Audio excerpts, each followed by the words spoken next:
और नेटवर्क 18 लेकर आए हैं मिशन पोषण, भविष्य रोशन।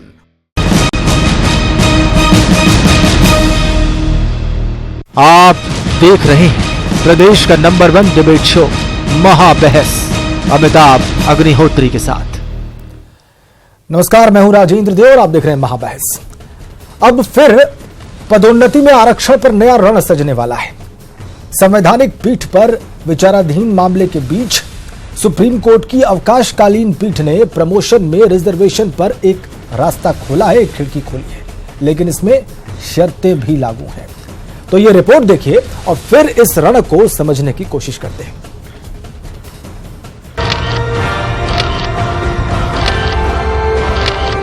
प्रमोशन में रिजर्वेशन पर मची रहर के बीच केंद्र सरकार ने देश की सबसे बड़ी अदालत का दरवाजा खटखटाया तो सुप्रीम कोर्ट ने भी निराश न करते हुए पदोन्नति में आरक्षण का एक रास्ता खोल दिया।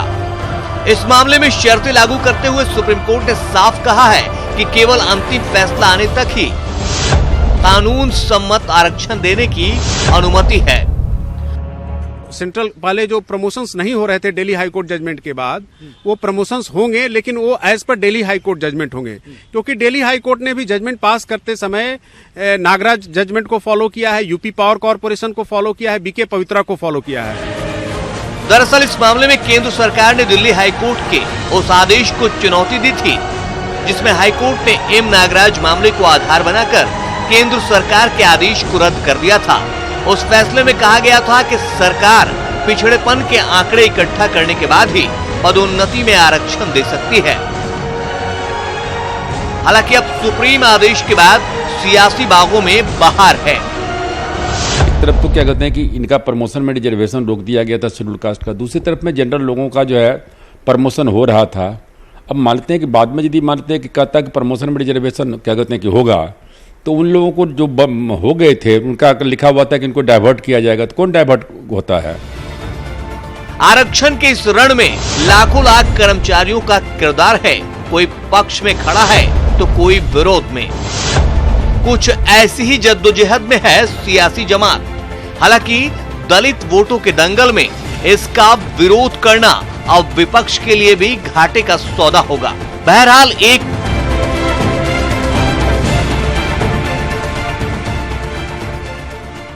मैं सुप्रीम कोर्ट के फैसले का स्वागत करता हूं, जिसमें प्रमोशन में आरक्षण की व्यवस्था को सुप्रीम कोर्ट ने तात्कालिक तौर पर सही ठहरा है, जब तक बड़ी बेंच का फैसला नहीं आता।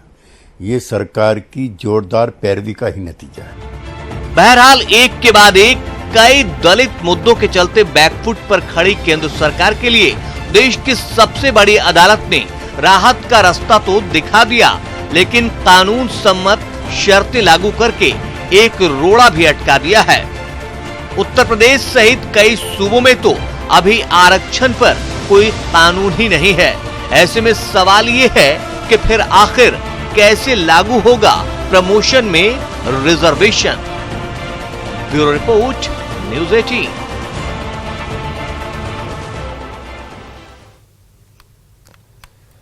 कैसे लागू होगा प्रमोशन में रिजर्वेशन, और अगर संविधान पीठ का फैसला आ गया तो फिर क्या होगा? क्या चीजें वापस रिवर्स होंगी? बहुत सारे सवाल हैं। इसको समझने के लिए हम आज की महाबहस आज हमने ऑर्गेनाइज की है और इसको मॉडरेट करेंगे। आज की चर्चा को हमारे एग्जीक्यूटिव एडिटर हमेशा की तरह करते हैं अमिताभ जी। बहुत स्वागत आपका सर, नमस्कार।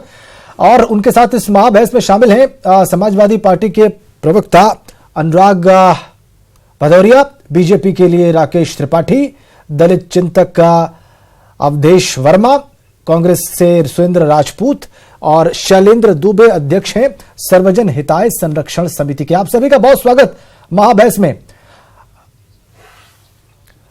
और अवधेश वर्मा जो है, उनका एक परिचय मुझे प्राप्त हुआ है। अवधेश जी आरक्षण बचाओ समिति के अध्यक्ष भी हैं आप।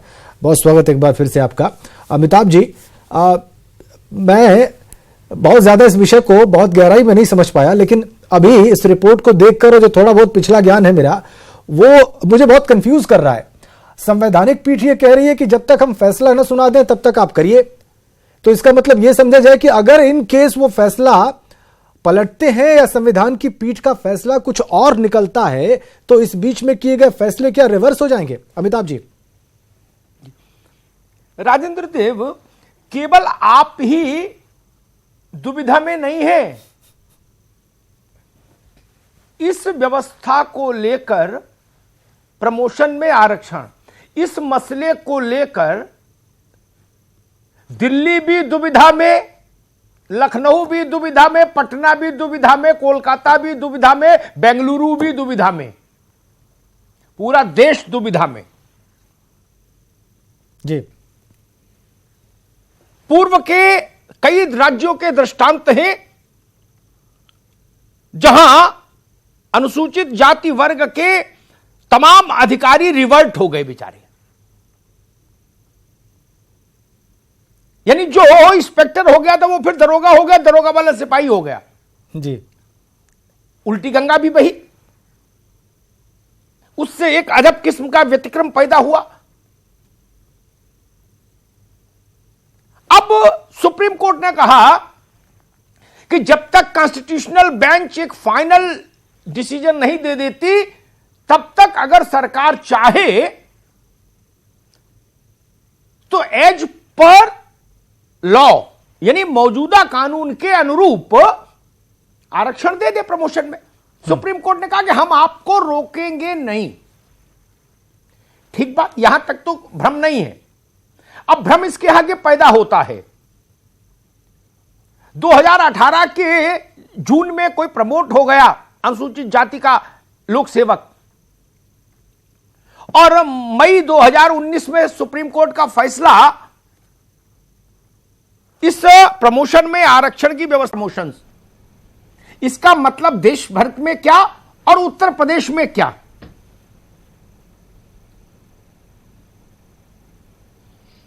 देखिए अमिताभ जी, पहले मैं आपको बताना चाहता हूं, जो माननीय सुप्रीम कोर्ट का आदेश आया उससे कहीं भी प्रदेश के किसी भी दलित को कोई लाभ मिलने वाला नहीं है। सुप्रीम कोर्ट ने कहा एज पर लाभ पदोन्नतियों में आरक्षण आप दे सकते हैं। अब सवाल यह उठता है कि 27/4/2012 को पदोन्नतियों में आरक्षण की व्यवस्था, जो आरक्षण अधिनियम 1994 की धारा 3(7) था, उसको अल्ट्रा वायरस घोषित कर दिया। पड़ामी ज्येष्ठा 8 को अल्ट्रा वायरस घोषित कर दिया। इसके बाद उत्तर प्रदेश में आरक्षण की कोई भी व्यवस्था का कोई कानून वर्तमान में नहीं है। इसका मतलब यह तो सिद्ध हो गया कि कानून की परिधि में रहकर आरक्षण देने की जो बात चल रही है, उत्तर प्रदेश में आप पदोन्नतियों में आरक्षण देने के लिए कोई कानून ही नहीं है। तो जब तक कानून नहीं है तो कानूनन पदोन्नतियों में आरक्षण का अधिकार नहीं मिल सकता। अब सवाल आता है, अगर एम नागराज की बात करें, एम नागराज का डिसीजन 2006 में आया 3 राइडर को लेकर। किसने इसको रोका था? जितनी भी गवर्नमेंटें आई, इसको राइडर को पूरा करके हमको पदोन्नतियों में आरक्षण का लाभ क्यों नहीं दिया? दलित समाज को, जो देश का दलित समाज है, उसको पदोन्नतियों में आरक्षण मिलना चाहिए। इसके लिए कानून बनाने वाले लोग ईमानदार हैं कि नहीं है, यह तय होना चाहिए। अगर कानून बनाने वाले लोग उसमें कोई लकुना छोड़ते हैं और उसको सही तरीके से लागू नहीं करते, तो उसके लिए देश का दलित समाज कहां जिम्मेदार है? यह देश के दुर्भाग्य की बात है कि जब 27/4/2012 को जब सुप्रीम कोर्ट का निर्णय आया, जिसमें कहा गया कि आरक्षण को, पदोन्नतियों में आरक्षण को अल्ट्रा वायरस घोषित किया गया, इसलिए क्योंकि एम नागराज के 3 राइडर को सरकारों ने फॉलो नहीं किया। मैं पूछना चाहता हूं कि सरकार जो कानून बनाने का उसका जिम्मा था, अगर उसने कानून बनाने में कोई लकुना किया तो उसके लिए हमारे दलित 15/11/97 से पूरे प्रदेश में लगभग 2 लाख दलित कुछ पदों से और कुछ वरिष्ठता में रिवर्ट कर दिए गए। उसके लिए हमारी कोई गलती नहीं थी। और मैं ये भी कहना चाहूंगा, अगर देश में आरक्षण, पदोन्नतियों में आरक्षण संवैधानिक है, तो इसका कानून कोई भी बना के हमको इसका लाभ दे दे। वो कानून चाहे सुप्रीम कोर्ट बना दे, चाहे राज्य सरकार बना दे, लेकिन कानून बना के हमें लाभ चाहिए। लेकिन अगर हमें लाभ नहीं मिलेगा, केवल उस पर राजनीति होगी, तो देश का जो दलित समाज है कहां जाएगा? ये बड़े दुर्भाग्य की बात है कि संविधान में व्यवस्था होने के बाद भी उसका लाभ हमें नहीं मिल पा रहा है। और सबसे बड़ी बात मैं अमिताभ जी कहना चाहूंगा, ये तो उसी तरह की बात हो गई कि दलित समाज को कहा गया कि भाई एक कुआं खोदा जाएगा, इस कुएं से आप पानी पिएंगे, और इसके बाद 4 साल बाद कहिए कि भाई ये कुआं गलत तरीके से खोदा गया था, अब इसका जो पानी पिया आप इसको वापस करो, इसको आप दो। ये कैसी व्यवस्था है? देश का दलित कहां जाएगा? संविधान में जो व्यवस्था है उसका अगर क्रियान्वयन करने वाले लोग ईमानदार नहीं है, तो उसके लिए दलित समाज जिम्मेदार नहीं है। अगर दलित समाज को आरक्षण का लाभ मिलना चाहिए तो इसके लिए सरकारें जिम्मेदार हैं। और अगर आज और मैं फिर एक बात कहना चाहूंगा, ये पदोन्नतियों में आरक्षण का बिल जब तक पास नहीं होता, तब तक देश के दलित समाज को पदोन्नतियों में आरक्षण की व्यवस्था का लाभ नहीं मिल पाएगा।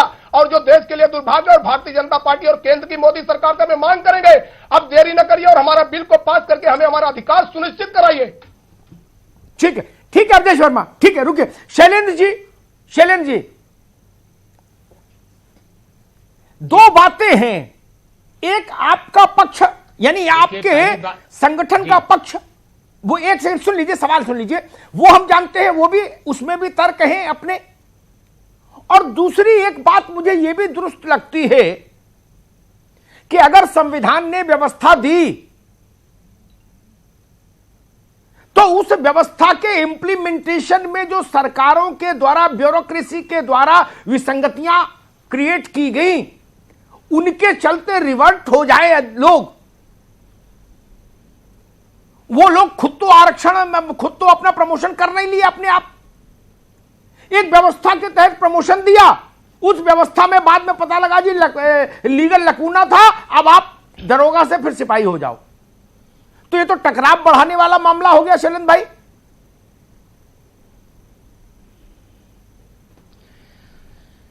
देखिए, मैं एक बात स्पष्ट करना चाहता हूं, ये इंदिरा साहनी का मामला पहला मामला है।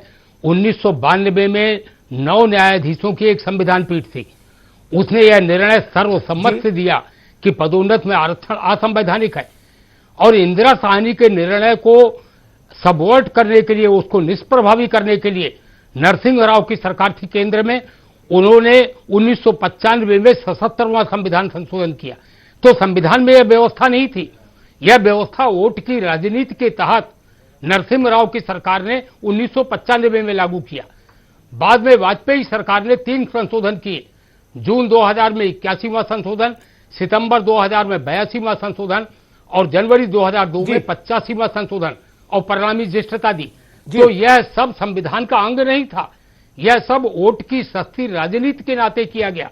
इसको यम नागराज ने चैलेंज किया, चारों संशोधनों को चैलेंज किया, और उस पर यम नागराज के मामले में फिर एक 5 सदस्यों की संविधान पीठ सुप्रीम कोर्ट ने बनाया, और उस संविधान पीठ ने जो सर्वसम्मत से अपना निर्णय दिया, मैं उल्लेख करना चाहता हूं कि 5 न्यायाधीशों की उस संविधान पीठ में एक न्यायाधीश माननीय बालाकृष्णन भी थे, जो शेड्यूल्ड कास्ट हैं और जो बाद में भारत के मुख्य न्यायाधीश बने, और उन्होंने भी न्यायाधीश व्यक्त की कि ये 3 राइडर होने चाहिए।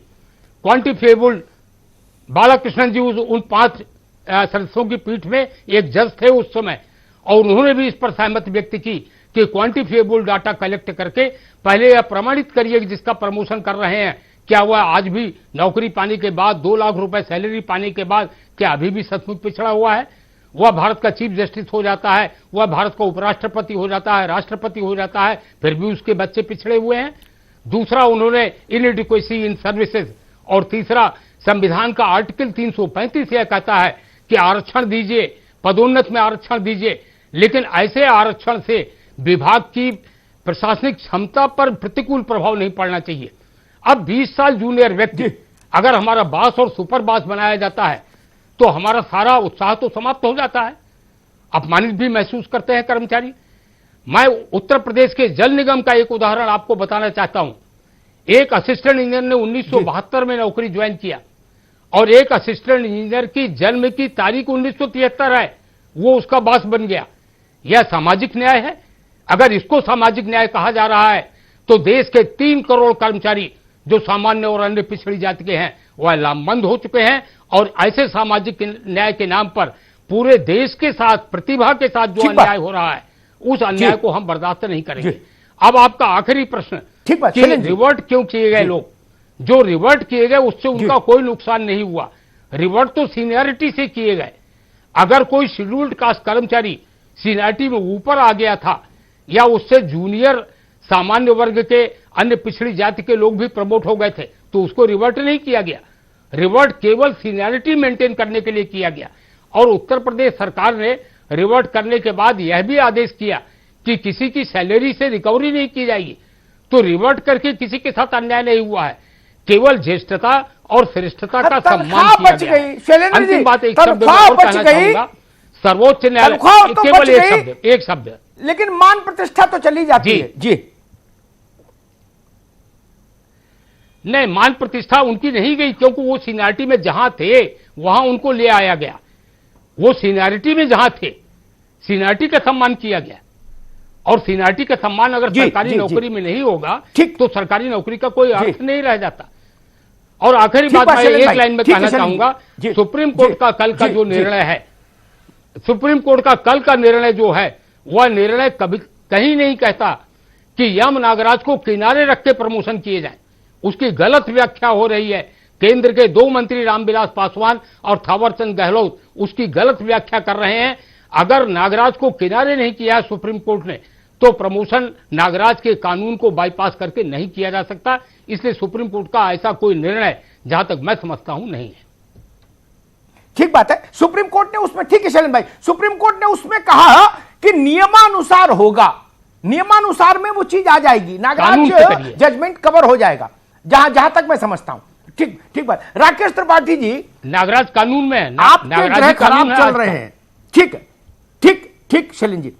राकेश जी, मुझे लगता है आपकी पार्टी के नक्षत्र कुछ गड़बड़ हैं। अभी तक SC/ST एक्ट का झमेला आपके पीछे था, उसका आप रास्ता नहीं ढूंढ पा रहे थे। अब ये एक और आ गया, ये लखनऊ में भी झेलो और दिल्ली में भी बताओ क्या करोगे।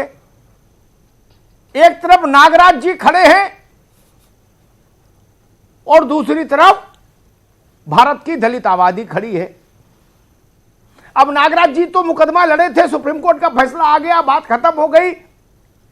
उनको तो चुनाव न तब लड़ना था, और अब अगर होंगे तो अब भी क्या चुनाव नहीं लड़ना।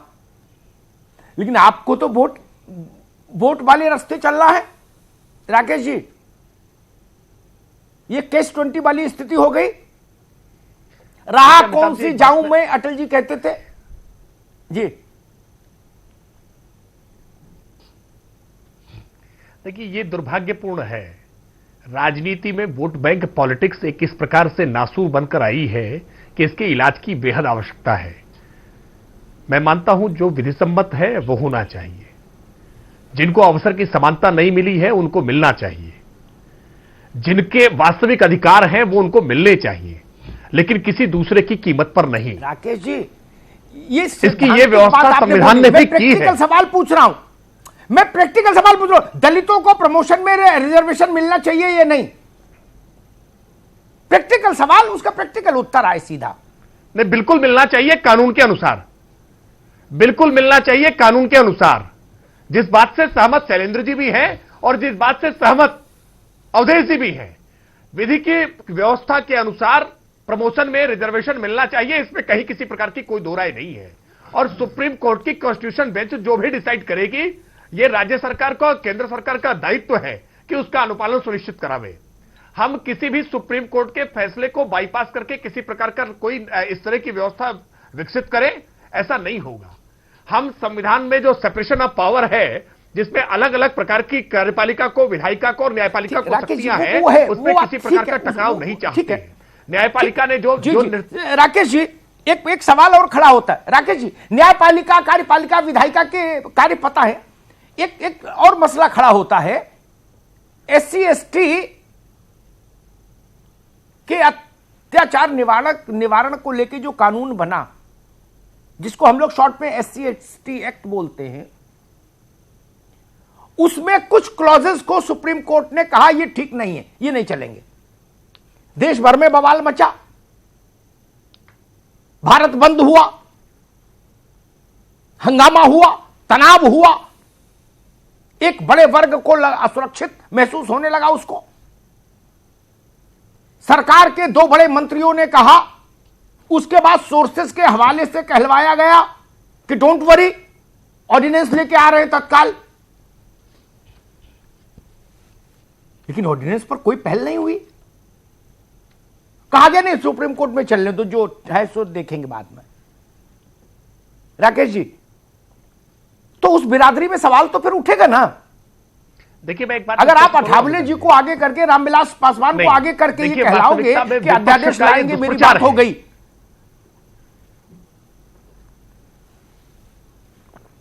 नहीं, ये विपक्ष का दुष्प्रचार नहीं मित्र, ये प्रचार है। पार्टी के नरेंद्र मोदी जी की सरकार ने SC/ST एक्ट को और मजबूत किया है। नहीं, हमने मजबूत किया है। मैं चुनौती देता हूं, हमने उस समय भी चैनलों पर डिबेट की है और मैं फिर चुनौती दे रहा हूं कि इस विषय पर चैनलों पर डिबेट कर लें। राकेश जी, एक मिनट मित्र, रामविलास पासवान केंद्र के मंत्री हैं, दलित वर्ग के नेता हैं, उन्होंने सुप्रीम कोर्ट के इस निर्णय के बाद और खासतौर पर भारत बंद के बाद कम से कम 2 दर्जन इंटरव्यू दिए प्रिंट और इलेक्ट्रॉनिक में, जिसमें उन्होंने कहा कि हमारी सरकार बहुत जल्दी यथाशीघ्र अध्यादेश लाएगी और जो सुप्रीम कोर्ट ने डाइल्यूट किए हैं प्रोसेस उसको रिवोक कर देगी। केंद्र का मंत्री बोल रहा है, इसका मतलब सरकार बोल रही। फिर इसमें दुष्प्रचार कहां है भाई विपक्ष का? ये तो रामविलास जी बोले, यही बात अठावले बोले, यही बात थावरचंद गहलोत बोले। जी नहीं, मैं बता देता हूं आपको, मैं बता देता हूं, अवसर अगर आप दे तो मैं बता देता हूं। देखिए, एससी एक्ट को लेकर के सुप्रीम कोर्ट ने जो फैसला किया, उस फैसले के बाद यह दुष्प्रचार विपक्षी दलों के द्वारा फैलाया गया कि भारतीय जनता पार्टी की सरकार और सुप्रीम कोर्ट दोनों मिलकर के एससी एक्ट को समाप्त करने जा रहे हैं, जबकि सुप्रीम कोर्ट के फैसले से केंद्र सरकार का कोई लेना देना नहीं था। बावजूद इसके यह बार बार प्रचारित किया गया कि नरेंद्र मोदी जी की सरकार एससी एक्ट छीन रही है उनसे, और इसको लेकर के दलितों के द्वारा एक आंदोलन, जिसमें वास्तविकता में दलित नहीं थे बल्कि उस आंदोलन को लीड राजनीतिक दलों के द्वारा किया जा रहा था और कुछ स्थानों पर दिग्भ्रमित करके कुछ दलितों को शामिल किया गया था। हम एससी एक्ट को मजबूत करने वाले हैं। 23 तरह का कैटेगराइजेशन था पहले अपराधों का, हमने 101 तरह के अपराध इसमें और जोड़े हैं, 124 तरह के अपराधों को एससी एक्ट के तहत शामिल किया। यह वास्तविकता है। बावजूद इसके यह दुष्प्रचार किया गया, इसमें कुछ मीडिया घरानों को भी शामिल किया गया कि भारतीय जनता पार्टी की सरकार एससी एक्ट को कमजोर कर रही है, जबकि यह सुप्रीम कोर्ट का फैसला था। हम मानते हैं कि सुप्रीम कोर्ट के फैसले में कुछ ऐसी बातें हैं जिन पर पुनर्विचार करने की आवश्यकता है, और सरकार के जिम्मेदार मंत्रियों के द्वारा यह कहा गया था कि हम पुनर्विचार याचिका दाखिल करेंगे इस विषय को लेकर के। मैंने सिर्फ सवाल इतना पूछा कि अध्यादेश आया नहीं हुई है कि हम अध्यादेश आया नहीं जिसकी बात कही थी। ठीक है राकेश जी, नहीं, हम अध्यादेश लाने, आपने अपनी बात रखी, अध्यादेश लाने को लेकर के कैबिनेट ने किसी प्रकार का कोई निर्णय नहीं किया है। ठीक है, ठीक है, तो फिर मंत्रियों को इतना वोकल नहीं होना चाहिए, मंत्रियों को गंभीरता से बोलना चाहिए, ये ध्यान रखें, फिर ये अच्छा रहेगा। सुरेंद्र राजपूत जी, नहीं वो तो दुष्प्रचार ये बहुत नाजुक मसला है। नहीं तो झूठ तो नहीं बोलेंगे ना, जो काम हो नहीं रहा उसको बता देंगे होने जा रहा है, तब तो दिक्कत आएगी, सवाल पूछा जाएगा।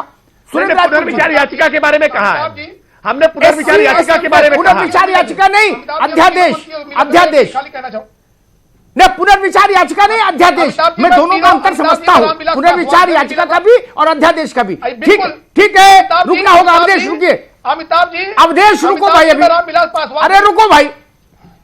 सुरेंद्र जी, एक बार फिर नाजुक मसला देश के समक्ष, दलितों को प्रमोशन में आरक्षण, इधर कुआं उधर खाई, बीच में नागराज जी का जजमेंट, ये वोट भी चाहिए वो वोट भी चाहिए आप लोगों को, बोले तुम भी नीके रहो, बोले तुम भी नीके रहो, लेकिन फैसला तो लेना पड़ेगा कहीं। सुरेंद्र जी, कर्नाटक में कुमारस्वामी को भी निर्णय लेना पुराना शेर था ना कि इसका घर छोड़ के तो किधर जाऊंगा और मैं कदा छोड़ दूंगा तो भी मर जाऊंगा।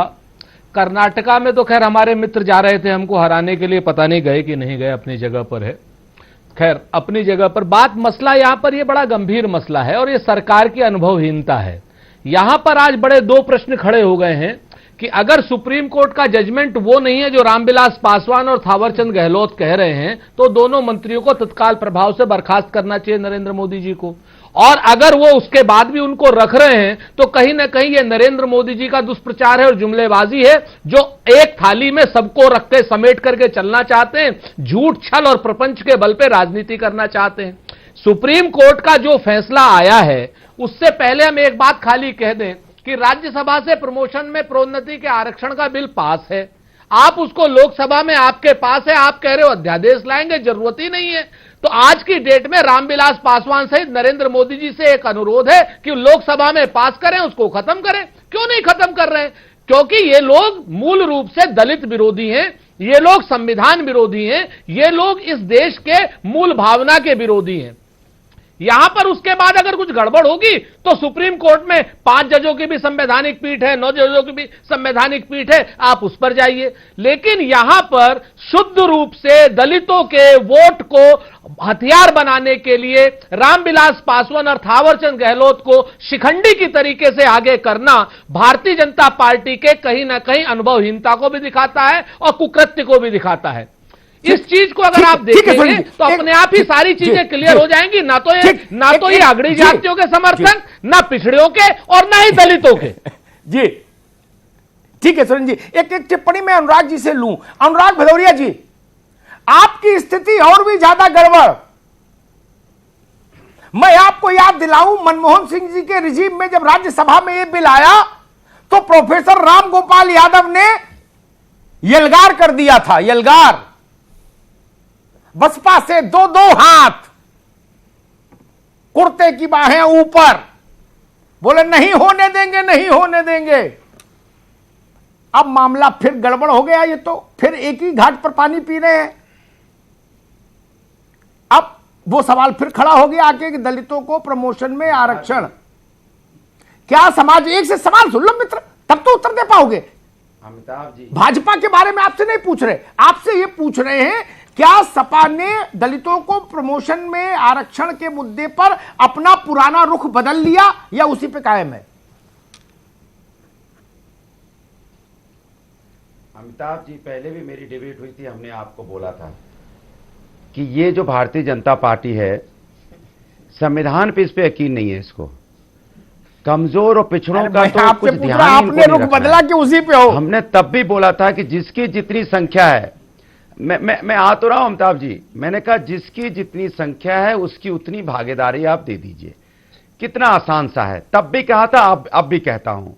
और ये चूंकि जितने पिछड़े और जितने दलित हैं, जिनको आज भारतीय जनता पार्टी जिस तरह से उनका, चूंकि आप जानते हो ये दलित विरोधी पार्टी है और पिछड़ा विरोधी पार्टी है, इनको दलित और पिछड़ों में इनको सम्मान करना नहीं आता। दलित रोड पे उतारा है तो भी ये नहीं समझ पाए, 12-13 लोग मारे गए उसमें, तब भी इनके समझ में नहीं आया। मैं इनसे पूछना चाहता हूं, जो पिछड़ा है, जो दलित है, क्या आप बताएंगे? मैं आपसे अमिताभ जी कहता हूं कि 81 सचिव हैं, 81 सचिव हैं पूरे इसमें भारत सरकार में, जिसमें सिर्फ 2 SC हैं और 3 ST के आते हैं बस। और पूरा अगर आप देख लेंगे सुप्रीम कोर्ट के अंदर में एक भी जज SC नहीं है। और 24 हाई कोर्ट अगर आप देखेंगे, 24 हाई कोर्ट में एक भी ऐसा व्यक्ति नहीं है जो SC का, जो आपका वहां चीफ जस्टिस हो। इतना अन्याय किसी के साथ, अगर किसी समाज के साथ होगा, क्योंकि समाजवादी पार्टी हमेशा समाज के न्याय की लड़ाई लड़ती है, तो न्याय की लड़ाई लड़ रहे हैं। ठीक, हमें वो प्रश्न पूरे प्रदेश के दिमाग में है, दलितों के दिमाग में भी है और गैर दलितों के दिमाग में भी है। ये अलहदा बात है जो अनुराग कह रहे हैं कि जिसकी जितनी आप भागीदारी, उसकी जिसकी जितनी आबादी उतनी उसकी भागीदारी। ये काशीराम ने बहुत पहले नारा दिया था, ठीक बात है। लेकिन आज मूल प्रश्न मेरा दूसरा था कि क्या समाजवादी पार्टी ने अपना वह अधिकृत रुख बदल लिया, हां या ना? बाकी तो फिर लंबी कहानी है, उतना समय टीवी में कहां होता है कि अब नई व्यवस्था क्या हो, उस पर फिर कभी बहस करेंगे। अवधेश वर्मा, अनुराग अब रुकना होगा मित्र, ठीक, अब रुकना होगा मित्र। अवधेश वर्मा, नई परिस्थितियों के मद्देनजर अब क्या होना चाहिए? आप क्या चाहते हैं? आपका संगठन क्या चाहता है? देखिए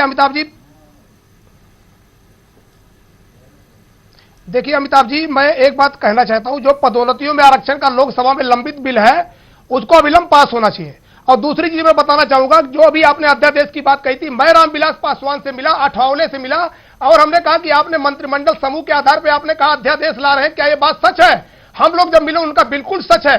और उसमें माननीय राजनाथ सिंह जी भी बैठे थे उस मंत्रिमंडल समूह में, आप उनसे भी। इसके बाद इत्तेफाक से 2 दिन बाद माननीय राजनाथ सिंह जब आए, हम लोग उनको प्रतिनिधिमंडल लेकर जाके मिले। हमने कहा महोदय, हम लोग का पदोन्नतियों में जो ये आरक्षण का बिल है ये लंबित है, इस पर कुछ करिए। उन्होंने कहा भाई उसको हम पास कर रहे हैं, अभी बैठक हो गई है, उस पर अध्यादेश लाया जाएगा। अब क्या होगा क्या नहीं है तो केंद्र की सरकार ही बताएगी।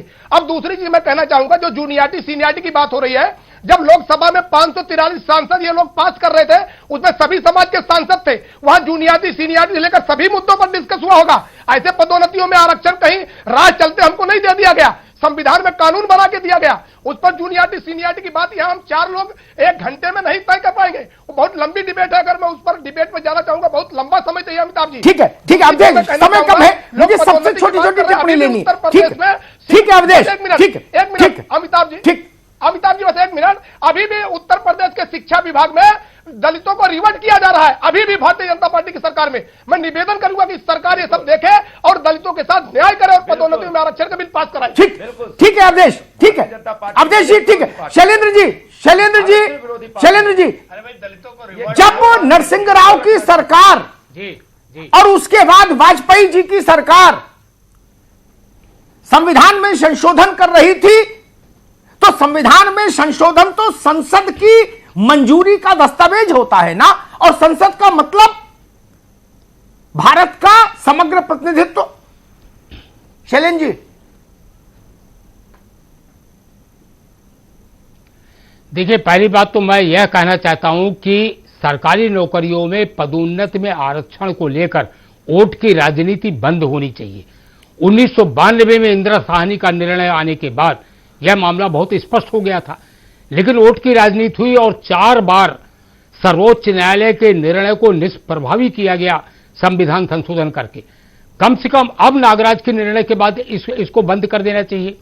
जहां तक जूनियरिटी सीनियरिटी की बात है, अगर सीनियर व्यक्ति अपने से 20 साल जूनियर के नीचे काम करेगा तो हम किस इफिशिएंसी की बात कर रहे हैं? कहां से भारत शक्तिशाली होगा? अगर पदोन्नति में आरक्षण संविधान का मूल हिस्सा होता तो बाबा साहब भीमराव अंबेडकर जो संविधान के निर्माता बताए जाते हैं, उन्होंने तो संविधान उन्होंने ठीक है, ठीक है, ठीक है, ठीक है, ठीक है। इससे आपकी मानसिकता झलकती है, इससे आपकी मानसिकता झलकती है कि आप बोल लीजिए तब मैं बोलूंगा। नहीं, इसके बाद बताया जाता है, आप बोल लीजिए तब मैं बोलूंगा। ठीक है, ठीक है, आपको इसके बाद ठीक है, आप बोल लीजिए। भाई मेरे पास समय कम है, मेरे पास 2 मिनट है, मुझे अभी बाकी लोगों से भी टिप्पणी लेनी है। अवधेश वर्मा रोकूंगा, शैलेंद्र जी आपको भी रोकूंगा, अनुराग जी आपको भी रोकूंगा। राकेश त्रिपाठी, देश की बड़ी आबादी से जुड़ा मसला दलित एक्ट जो है, SC ST एक्ट, मेरा कहना यह है वो तो एक आबादी से, एक बड़े वर्ग से जुड़ा मसला, लेकिन ये पदोन्नति में आरक्षण जो है ये पूरे भारत से जुड़ा मसला है। सवर्ण से भी, दलित से भी, पिछड़े से भी, सब प्रभावित हो रहे हैं। Bhajpa as a political party और मोदी सरकार इस पर क्या निर्णायक रुख ले सकती है ताकि समाज में सद्भाव भी रहे और दलितों को न्याय भी मिले? राकेश जी, अगर संविधान में उल्लेख रहा होता तो संविधान संशोधन की जरूरत न पड़ती। यह वोट की राजनीति हो रही है और हम यह कहना चाहते हैं। आप बोल लीजिए। संविधान से पारित कानून है, सबको मानना पड़ेगा। अवधेश जी को बोल लेने दीजिए, तब मैं बोलूंगा, टाइम मिलेगा। नहीं, रुकना होगा अवधेश, रुकना होगा भाई, आपको भी, शैलेंद्र जी आपको भी रुकना होगा, अवधेश जी आपको भी रुकना होगा। राकेश त्रिपाठी, अपनी बात कहनी नहीं, मेरी बात पूरी। राकेश त्रिपाठी जी, मैं कहूंगा। राकेश त्रिपाठी, आप सुन रहे हैं नहीं? सुरेंद्र जी, अब क्या होना चाहिए? सुरेंद्र राजपूत, और 99% एक बार वो 27% लोगों के पास है। एक बार नौकरी में आने के बाद, एक बार नौकरी में आने के बाद सब लोग बराबर हो जाते हैं और नौकरी में आने के बाद फिर आरक्षण देने का कोई औचित्य नहीं है। बिल्कुल एक प्रकार का अमिताभ जी, मकान मिलता है। सबसे पहले शैलेंद्र दुबे को माफी मांगनी होगी बाबा साहब के अपमान करने की। बाबा साहब का अपमान ये हिंदुस्तान नहीं सहेगा और ये संघ विचारधारा की बात नहीं चल पाएगी। शैलेंद्र दुबे को माफी मांगनी होगी। अनुराग जी, समय समाप्त हो गया महाबहस में सबकी टिप्पणियों का, राजनीतिक टिप्पणियों का, और 2 और पक्ष जो हैं, इसलिए आपकी संपादकीय टिप्पणी यहां पर आवश्यक है। देखिए, पहली बात तो मैं ये कहूं जी कि बाबा साहेब का अपमान हो भी नहीं सकता। ऐसे मुक्तिदाता इतिहास के पटल पर बहुत कम जन्मते हैं। डॉक्टर भीमराव अंबेडकर ने जितनी बड़ी आबादी को संवैधानिक अधिकारों से सन्नद्ध किया, उतनी बड़ी आबादी तो दुनिया के तमाम मुल्कों की नहीं है। आज भी आप देखिए, जो वंचित है उसके हृदय में बाबा साहब विराज रहे हैं। उनकी मूर्ति आप छोटी या बड़ी कर सकते हैं, लेकिन मुझे ऐसा कोई राजनेता नहीं दिखता भारत के एक सदी के भीतर जो इतने लंबे अरसे से इतनी बड़ी आबादी के हृदय पर स्थापित हो। यह बात मैं कह सकता हूं बिना संकोच। यह स्थिति केवल बाबा साहब के साथ है। दूसरी बात मैं कहूंगा, संविधान संशोधनों को भी संविधान के पाठ की मान्यता होती है। संविधान संशोधन विधेयक जब पारित हो जाता है तो वह व्यवस्था संविधान का ही हिस्सा हो जाती है।